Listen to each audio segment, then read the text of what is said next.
Hello friends, स्वागत है आपका फिर से हमारे चैनल लेटेस्ट नर्सिंग में।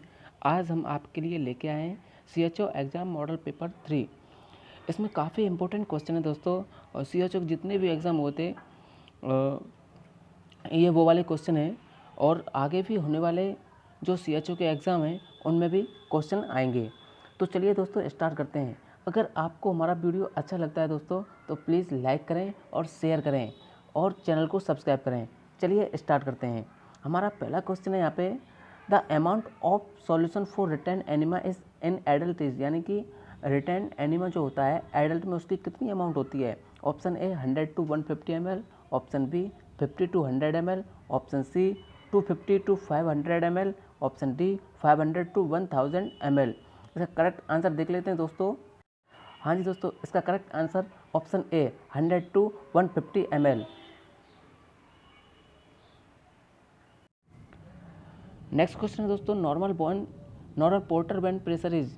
Option A 5 to 15 mmHg, option B 40 mmHg, option C 20 to 25 mmHg, option D 100 to 120 mmHg। इसका करेक्ट आंसर दोस्तों ऑप्शन सी 20 to 25 mmHg।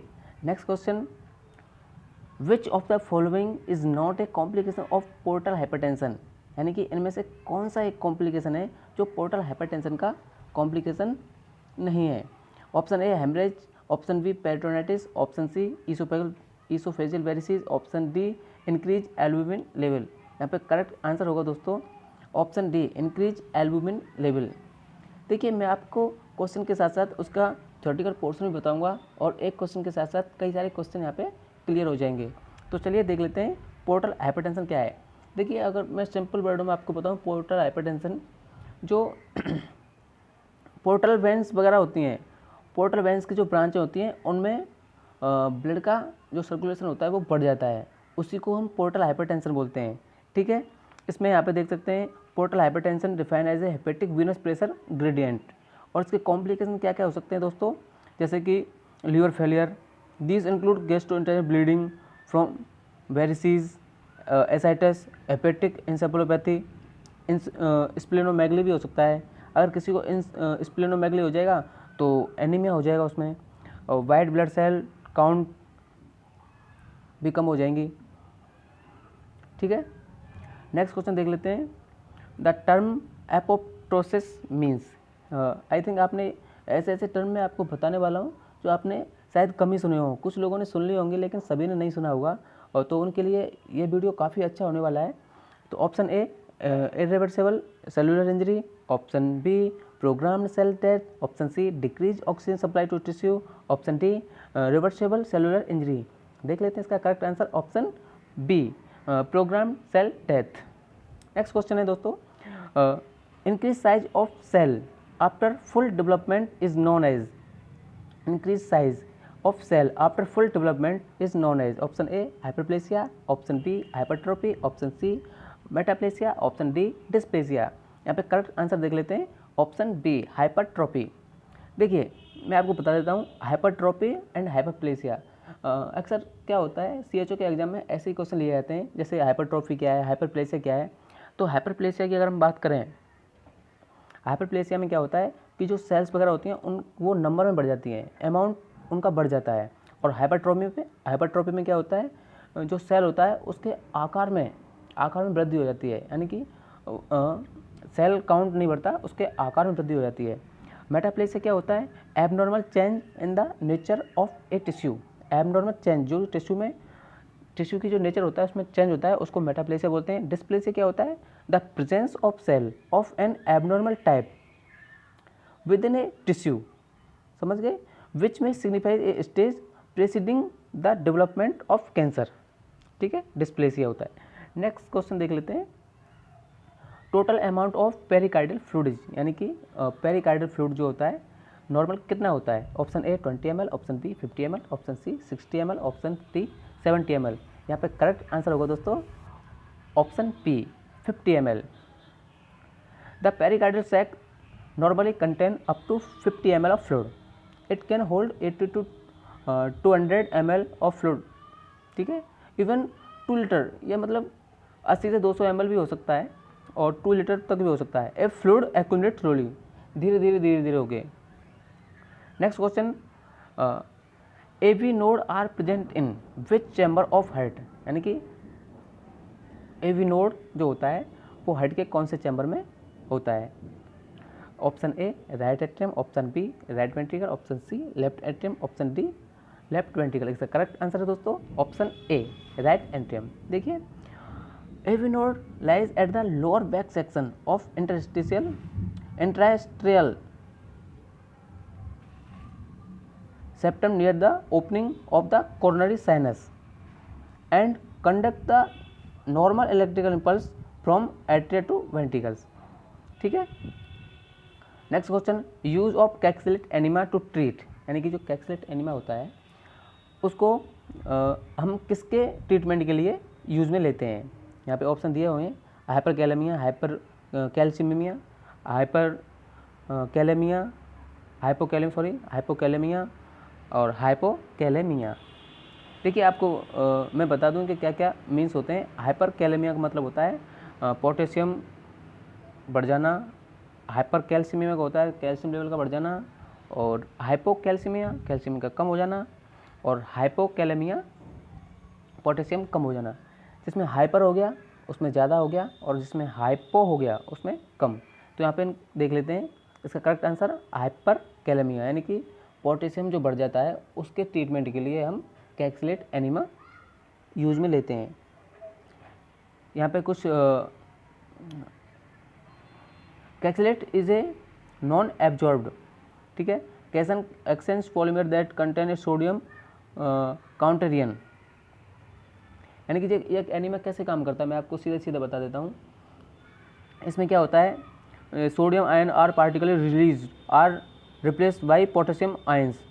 इसमें क्या होते हैं, जैसे अपने इंटेस्टाइन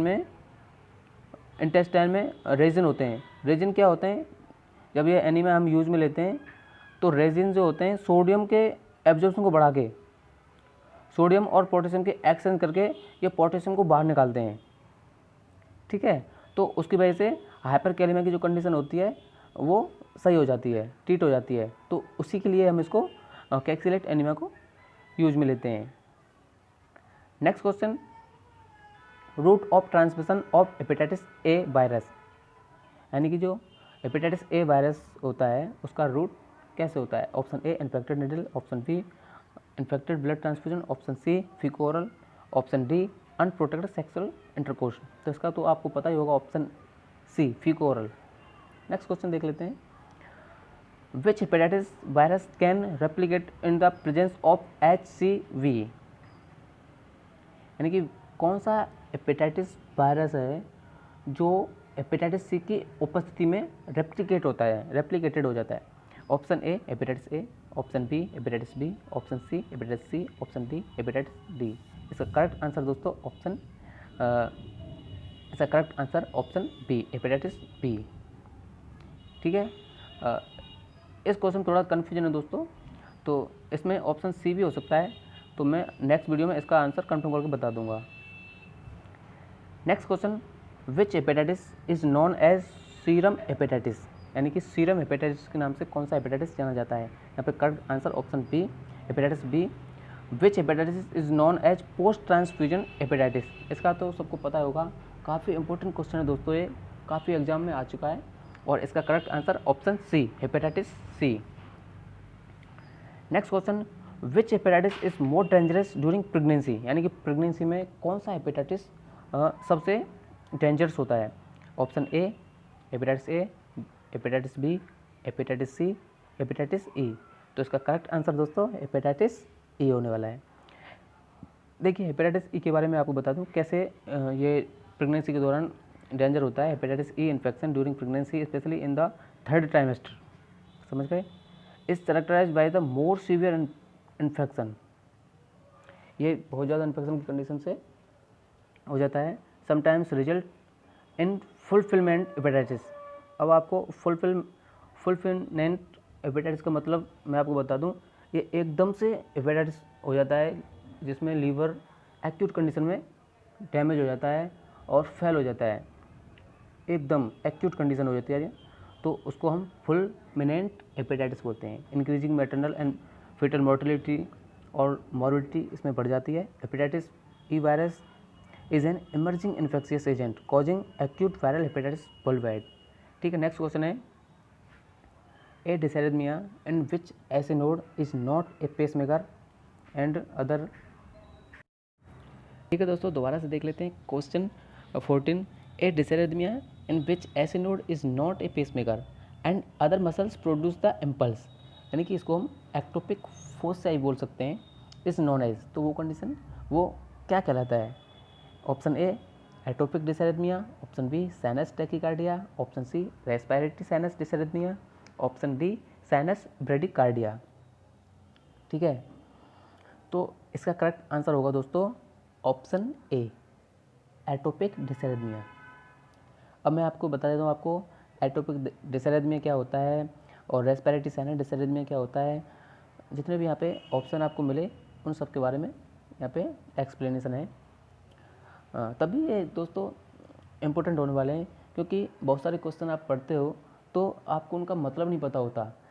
मैं क्वेश्चन के साथ साथ उनका एक्सप्लेनेशन भी दे रहा हूँ यहाँ पे, ताकि अच्छे से समझ में आ जाए। एक क्वेश्चन के साथ साथ आपके बहुत सारे क्वेश्चन क्लियर हो जाते हैं। देखिए साइनस टैकीकार्डिया के बारे में अगर बात करते हैं, इसको हम साइनस टैक और साइनस टैकी के नाम से भी जानते हैं। Is an elevated sinus rhythm character bye an increase in the rate of electrical impulse arising from the sinoatrial node. देखिए, सबसे पहले मैं आपको डिसैरिथमिया क्या होता है। देखिए, हमारा जो हार्ट रेट होती हैं वो एक रिदम में हार्ट रेट होती हैं जो एक रिदम में होती हैं, तो उसको नॉर्मल रिदम में बोलते हैं। जब वो रिदम बिगड़ जाता है तो उसको डिसैरिथमिया बोलते हैं। ठीक है, तो ये डिसैरिथमिया होता है। और रेस्पिरेटरी साइनस रिदम क्या होता है?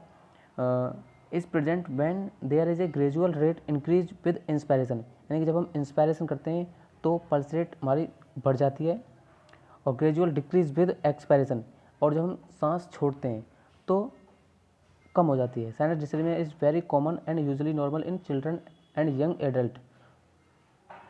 ये बच्चे में नॉर्मल होती है दोस्तों। Is very common usually in children and young adult with rate variation up to 30 beat in 1 minute, not uncommon. ठीक है, नेक्स्ट क्वेश्चन देख लेते हैं। Question 15 commonest risk factor for डीबीटी। Option A genetic predisposing, option B after surgery, option C postpartum, option D pregnancy. Commonest risk factor for DBT. DBT आपको पता होगा deep vein thrombosis होता है, तो इसका करेक्ट आंसर होगा ऑप्शन सी पोस्टपार्टम। देखिए, इसके डीबीटी के बारे में हम यहाँ पे पढ़ लेते हैं। देखिए, डीबीटी सबसे पहला क्वेश्चन है, डीबीटी से क्या होता है?